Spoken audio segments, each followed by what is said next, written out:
So, which anime gods are the most powerful? Who could threaten Thanos, obliterate Odin, or destroy Darkseid?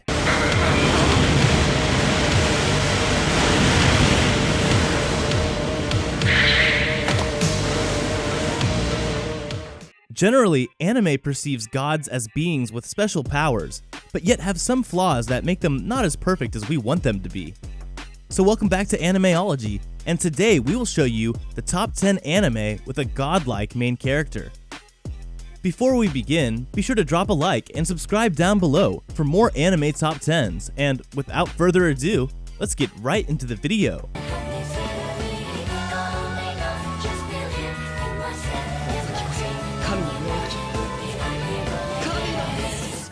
Number 10. Yuyu Hakusho.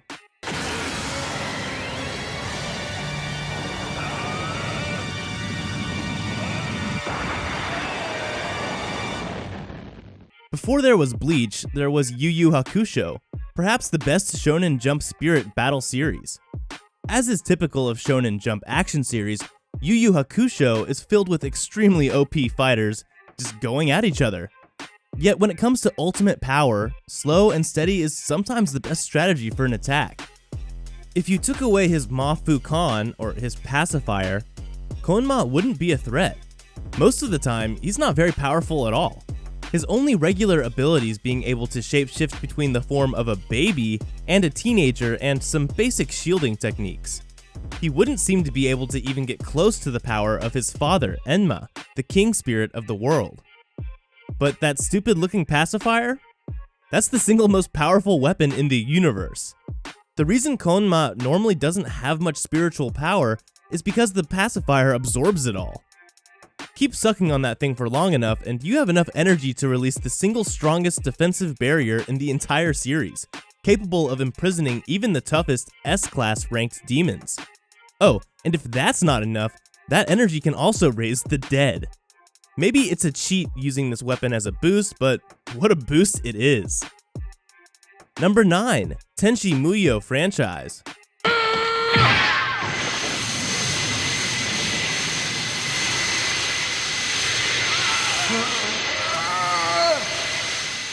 Tenshi Masaki, the protagonist of the Tenshi Muyo franchise, is the most powerful being in his universe in terms of raw power.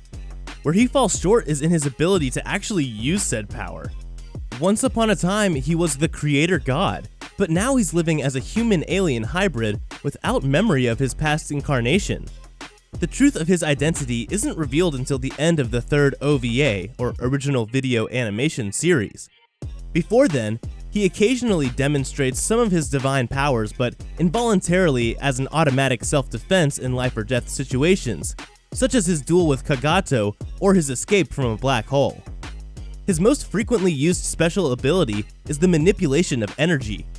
He can summon light hawk wings, shields which normally require a full-blown spaceship to generate, as well as wielding lightsaber-esque blades. His full god form, however, was only unleashed once.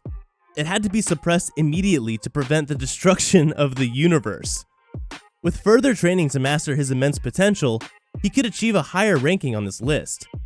Actual usage of power is just as important as potential, so while Tenshi still makes the cut for this list, he doesn't rank as high as he would based on mere potential.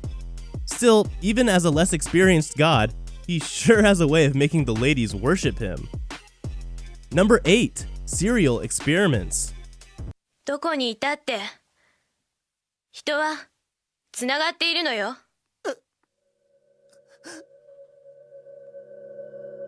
Serial Experiments Lane is one of those anime you watch when you want to get creeped out and really confused. Making sense of it all upon first watch is a futile task. You just go with it and try your best to figure things out. Is Lane Iwakura a mentally unstable human girl? A sentient computer program? An actual goddess? It turns out that she's all of the above. Her powers blur the boundaries between the real world and The Wired, a virtual reality representation of the internet. Such an existence is overwhelming and ends up being rather miserable. At first, Lane tries to use The Wired as a way to seek friendship in ways she can't in normal reality, developing a more assertive alternate personality online in contrast to her withdrawn offline presence. She also develops a more evil, sadistic personality as well. As she embraces her godhood, she alienates herself from the humanity she once sought a connection to, flat out traumatizing her best friend Alice in the process. To take control of her different personalities, save Alice, and return reality to relative normality, Lane exercises her ultimate power over reality to essentially erase herself from it. She lives on as an omnipotent goddess, but everything is reset and nobody remembers who she was. Coming in at number 7, The Melancholy of Haruhi TSutsumiya. Data must be removed and the classroom rebuilt.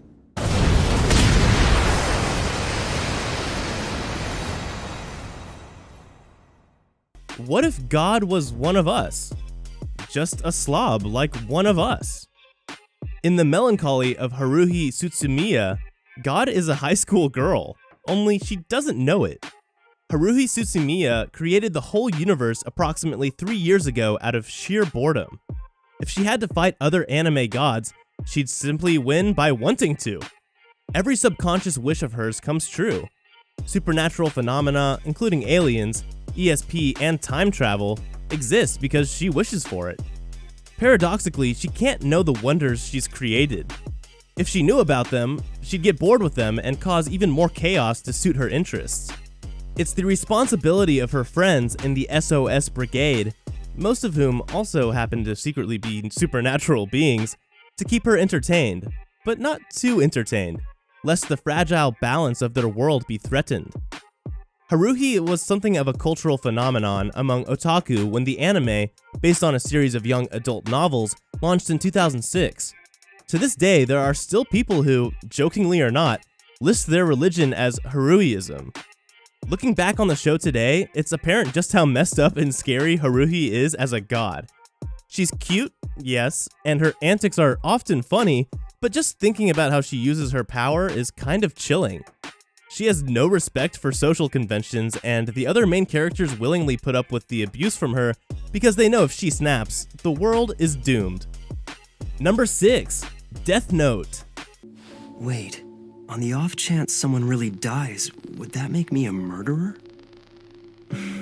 Yeah, right. It's completely impossible. Death Note is a book belonging to the death gods known as the Shinigami, and all that the death gods need to do in order to kill a person is for the person's name to be written in the book. Ryuk is a death god who feels bored at work, so he drops a death note in the human world, only to be picked up by Light Yagami. With the death note in Light's hands, Light has the power to end a person's life. The series involves a darker side of the god realm, which is the death gods. While humans may look at death gods from a negative light, not all of them are totally evil. Take Ryuk, for example. He's just a bored death god who wants to spice up his life a little bit. Light is not the only one who possesses a death note, as there are other humans who have the books due to different circumstances. The humans who have the Death Note books will be accompanied by the Death Gods, who are the original owners of the books, but the Death Gods will not necessarily help the humans. Number 5, Campione.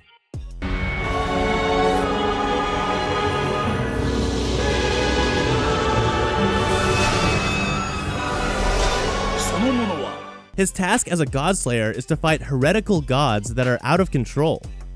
As a god slayer, he attracts the attention of many fanatical girls.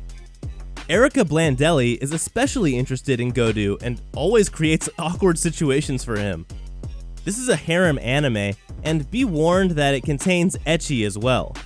As this series is centered on polytheism, it showcases gods from various cultures and information about them, which is pretty educational. The way the gods battle also includes a unique feature known as Warrior, which relies on the amount of information about the opponents in order to defeat them. Girls can also pass information to the gods through kisses. Moving on to number 4 with Oh My Goddess.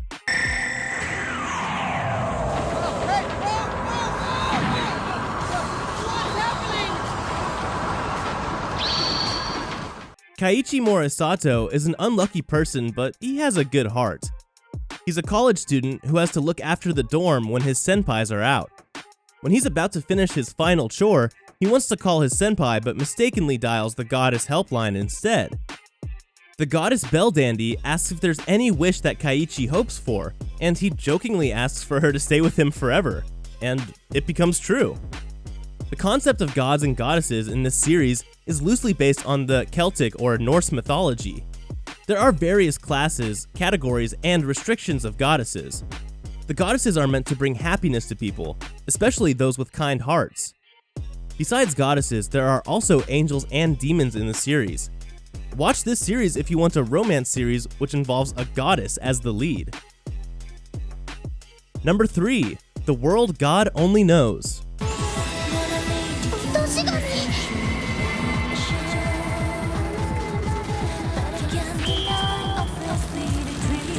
Kaima Katsuragi is a high school student who is obsessed with Galge or visual novel type games, which are centered on interactions with eye-catching anime-style girls. In the online world, he's known as the God of Conquest due to his legendary skills in conquering 2D girls. Upon accepting an anonymous offer which he thought was a game challenge, he's then tasked with helping the demon Elsie to retrieve evil spirits by making girls fall in love with him. While Kaima Katsuragi is not a real god, as he's just an otaku who is great at online games, there are also goddesses who play a pivotal role in this series. The 6 goddesses, known as the Jupiter Sisters, were named after the children of Jupiter, who is a god in Roman mythology. Each goddess has her own special ability, which is kind of like a cast of Sailor Guardians from the Sailor Moon series. Number 2. Kamisama Kiss. 娘の心臓を一かじりすればいいんだろ楽しいな天狗お前みたいなやつが七海目当てに来る Nanami Momotsuno is left alone by her father and becomes homeless upon being evicted from her apartment. She encounters Mikage, who is being chased by a dog, so she helps him out. Grateful for Nanami's help, Mikage offers her his home, to which she accepts. Mikage was actually an earth deity and his house is a shrine. Thus, Nanami has to take over the role of Mikage at the shrine. The story is heavily centered on gods, and there are various types of gods and goddesses to be found in this series, such as the god of wealth and wine god. The gods have their own roles and have to take care of their own shrines. The gods have their own quirks. For instance, there is a god who enjoys cross-dressing. Nanami has to play the role of land god and prove to the other gods that she is capable of doing so, despite being a human. And finally, at number 1, Noragami.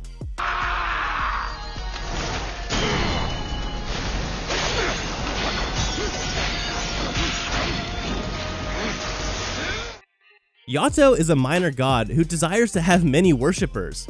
He is so insignificant as a god that there isn't a single shrine dedicated to him. To make more people come to him, he charges a low fee of 5 yen for each odd job. His weapon partner then becomes tired of him and leaves.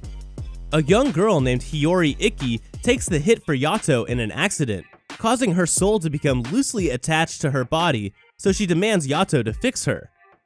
Who would have thought that there are gods who go unnoticed in the world and seek to be more popular to the extent of offering their services at a low rate?